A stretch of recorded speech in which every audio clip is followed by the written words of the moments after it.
What's good? What's good, everybody? Welcome back to another episode of The Urban Platform Speaks. Make sure to like and subscribe as you come into the channel. Check out the content. And with that being said, man, I wanna speak on some statements that I heard Deion Sanders make about NIL and who he think is eligible for NIL and like what his feelings are about NIL. And so that's what I'm not sure what podcast he was on, but I want to play Deion Sanders' statements about the NIL. Then I'm gonna come back and I'm going to make some give my take on what Deion said about this NIL and what kids I think are eligible for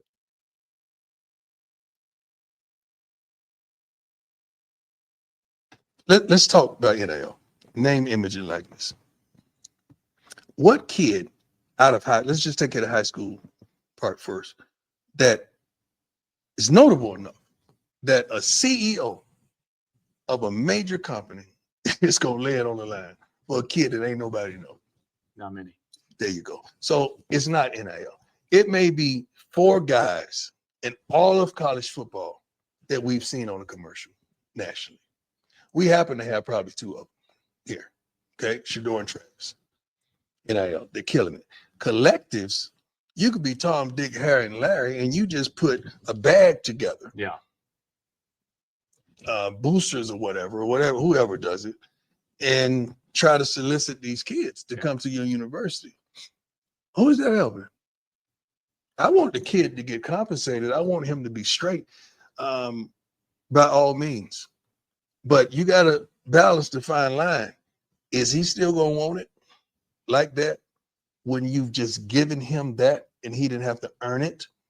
I wish it was a kind of a way to measure your ability and what you bring to the table. Yeah. Before. Yeah. And I have no problem whatsoever.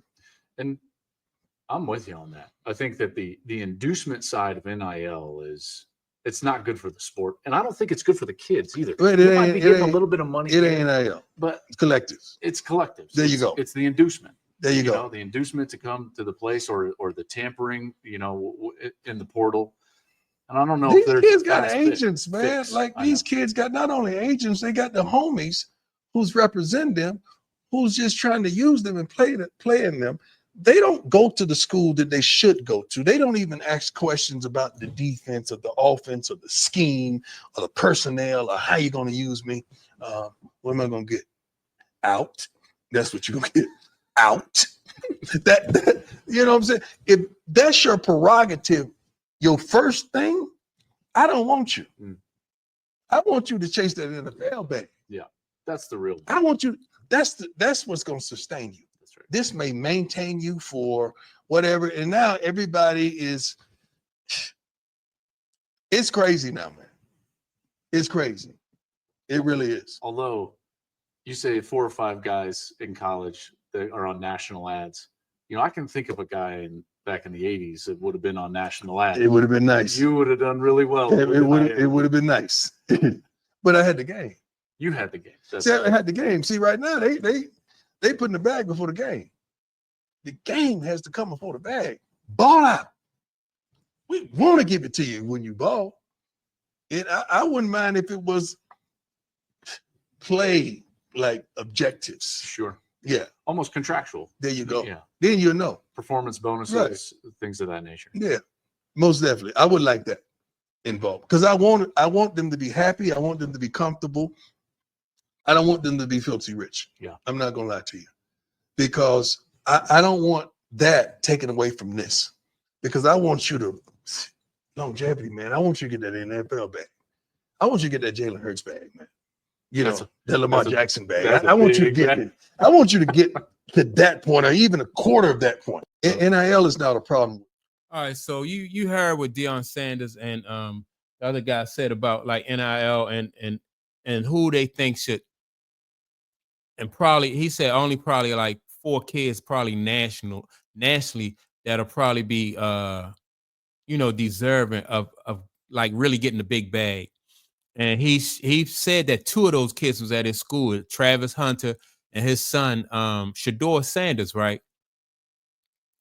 Now, these big colleges are not just making money off of Shedeur Sanders. Like Colorado is just not making money off of Shedeur Sanders and Travis Hunter. They're not doing it by themselves. So you probably have, I don't know how many kids you have on a college football team. If you know, like, and most of these guys, 90% of these guys probably won't even go pro. And so if you don't allow them the opportunity to at least make some money while they're in college, and these colleges are making billions of dollars, I don't think that's cool. You know, he managed to include his son in one of those. A lot of people put a lot of time and effort into getting their kids into college. Like I said, and these colleges make a lot of money.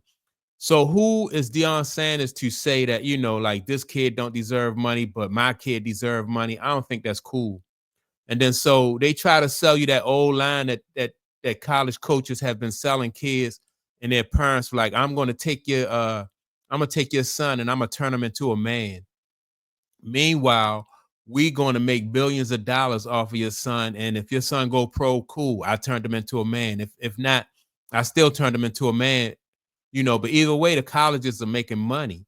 Now, I can see if colleges say, all right, there's a kitty and or a pat, and then, you know, like you know, this, you know, these kids make a certain, you know, everybody make we split this pot evenly between the kids, make sure they have you know, their necessities and they make money and stuff like that. But when you have somebody whose father knows how to market them, like Deion Sanders, you know, like I think Shedeur Sanders probably made, I don't know, at least like $5 or $7 million 1 year from the NIL. You know, and that's cool because, like I said, that's his father knows and is aware of that. And I can see like paying people according to like what they're worth and what their contribution is to your team. You know, just like when Michael Jordan said, and I'm gonna do a video on that. Michael Jordan said that, you know, like make people earn, you know, coming from college, you know, make these kids earn their you know, their worth. And so like when they do sit down with these big business executives and they can say, well, look, you know, I'm gonna bring this amount of attention to your brand. If you you know, if we do business, and they'll have like the stats and everything to prove that they can do that. You know what I mean? But in college, you know, for Deion Sanders to, you know, go around talking about he gonna turn your kid into a man, and then what happens like if these kids don't make it and they, you know, they want the opportunity to make money before, you know, even if they don't go to the you know, get to play professional. I just, you know, he's running, like I said, in my opinion, I think he's running the same old tide line that those coaches used to run when they used to go to people's houses and say, yeah, I'm gonna do my best to get your son to play at the next level. And in the meantime, I'm gonna turn him into a man. You know, people have been coming men before, you know, Deion Sanders. So it's not Deion Sanders' job to turn people into um, you know, turn these boys into a man. You know, like people, a lot of these kids go to play college ball because they want to play at the next level and they want to make a living out of it. Same, you know, and you don't see this in like professional tennis players. You know, in professional like if you're a tennis player or you play golf or something like that, you get paid according to, you know, if you can earn the money. If you win and you can earn that money, then they'll pay you. And nobody is worried about like, well, you know, turning tennis players into men. Nobody's worried about turning golfers into men and stuff like that. They don't run that line with those kids. So why run that line with you know, saying we're going to turn them into kids? It's just crazy. I just think it's phony and it's hypocritical. You know, his son, like I said, he want to include his son in the mix. And just like he wants to include his son, a lot of other people want to include their kids.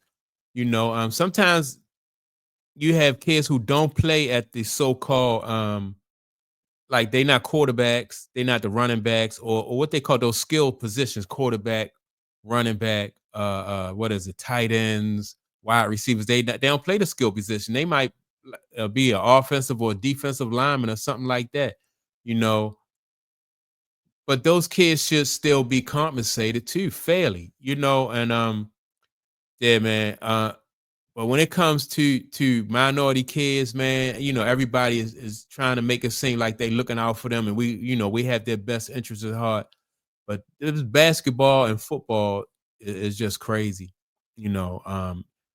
It's just crazy, and I think Deion Sanders is selling the same old line that those coaches used to sell back in the day, telling parents, "Well, you're going to turn your son into a man. If he don't make it, or if he just so happened to get hurt, then he have went. You know, at least he'll have a education, and he'll, you know, compensate these kids, man. You know, while they find, you know, while they're playing ball, because the colleges are making money hand over fist, and they have been doing this for over 100 years, making money off of these kids in basketball and football. You know, and um, now all of a sudden, when these kids, and also he said that, you know, if a kid coming in, the first thing he want to talk about is money. Why not talk about money? You know, why not want to talk about money? Because, you know, I don't know. You know, he said, you know, they talking about what you gonna give me, or what do I get? And he said, you get out. I bet you, you know, I bet you he instructed his kids that, you know, that they want to take care of the business aspect of their contract, or their obligations first. You know, because college football is big business. And if you go to a college, or if you go to, let's say, if you go to a college and you don't get paid what you think you worth, then you know that they'll say, well, that's your fault. You know, they'll blame, that's you. You should have spoke up, you know. And so I don't know. I think kids are learning now, you know, that they have an opportunity to make money off of these, you know, from playing football at the collegiate level, playing basketball at the collegiate level, which I think is good, you know. And so like I said, I just think it's kind of hypocritical for somebody like Deion Sanders, you know, to throw his son in there. You know, and not just one son, he makes sure both of his sons got paid, you know. And so, because, and they have their own brand, you know, that Prime brand, that's, you know, they're part of that brand. But I bet you he did not appreciate when those NFL owners devalued his son's, you know, they dropped his son's stock and draft him in the 5th round. That cost them, some people say $30 million when he dropped them to the, you know, to the 5th round. You know, and you know, I bet that, you know, and so the same way he messed with somebody else's money, they mess with his money, you know. And so, you know, and that's you know, what goes around comes around. And so his son gets drafted in the 5th round. That cuts like $30 million off of there, you know, from them. And so, you know, that, like I said, the same thing he do, you know, he just spoke on how some kids don't deserve it, and the kids got agents and stuff like that. Yeah, man. If you can, if your play on the field demands that you get compensated for whatever amount, then do it. You know, and if you need an agent, get an agent. You know, he advised his kids. You know, and so yeah, man. I just think Deion Sanders is kind of a hypocrite. But that's my take on it. Make sure to like and subscribe. Also, don't forget to leave a comment, and I'll check you all out in the next episode. Peace.